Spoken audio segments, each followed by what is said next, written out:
vous avez vu dans les affiches à Anville, il y a écrit Laissez-nous rêver, donc pourquoi pas continuer cette dynamique.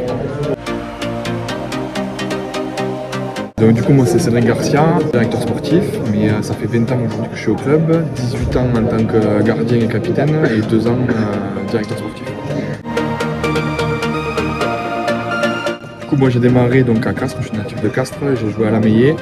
Ensuite j'ai joué sur donc à Castres, l'étoile sportive castraise à l'époque, avant d'aller jouer sur Albi pendant 2 saisons. Et je suis revenu sur Castres pour les études avant de signer au laboratoire Pierre Fabre en foot entreprise. Habituellement le foot corpo on y va quand on est plus sur, en fin de carrière. Moi ça a été un tremplin pour moi parce que ça m'a permis de jouer en équipe de France corporative et d'avoir quelques essais avec des clubs pro comme Metz et Troyes. Et de là, des essais qui n'ont pas été concluants, donc du coup je suis revenu dans la région. C'était le but de jouer une saison et de rebondir ailleurs. Et finalement j'ai été pris Racine et j'ai joué 18 ans. En effet c'est un match historique, mais voilà, après le PSG c'est vraiment ce qui se fait de mieux aujourd'hui au niveau européen. Donc l'organisation c'est très lourd à gérer, la sécurité qui va avec, etc. C'est vraiment très compliqué.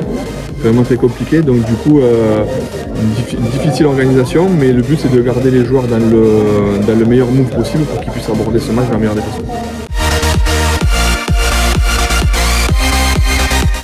C'est ça, du coup mon frère a pris le relais après moi il y a 2 saisons, donc c'est une vraie fierté pour moi et c'est une vraie récompense pour lui au vu de la carrière qu'il a eue avec quelques péripéties avec Luzenac et les blessures qu'il a pu avoir. Donc du coup c'est une vraie fierté déjà qu'il ait rejoint le club il y a 2 ans et qu'il ait pris mon relais.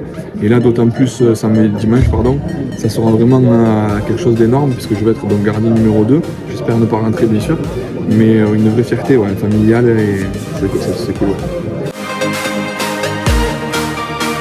Alors comme on le dit, le pourcentage il est vraiment très petit, mais on y croit, on est des compétiteurs, donc il y a match. Et comme je dis, on va jouer contre eux et pas pour eux, donc on va essayer de se faire respecter aussi. Ma grande fierté, ça a été déjà de faire venir mon frère prendre ma suite. Et je pense que là, on est en train de réaliser quelque chose de beau, quelque chose qui va marquer les esprits et surtout qui, dans des années et dans des décennies, tout le monde en parlera encore. Donc ouais, c'est vrai, c'est une grande fierté d'avoir bâti cette équipe qui aujourd'hui joue les premiers rôles à R1 et va jouer un 32e de finale contre le PSG. Alors, moi j'aime à dire que le club, sa place est en R1. On est descendu ces dernières saisons à R2, on est remonté automatiquement, donc on arrive à voir que justement la R2, on est sur le haut et on était un peu sur le bas de R1.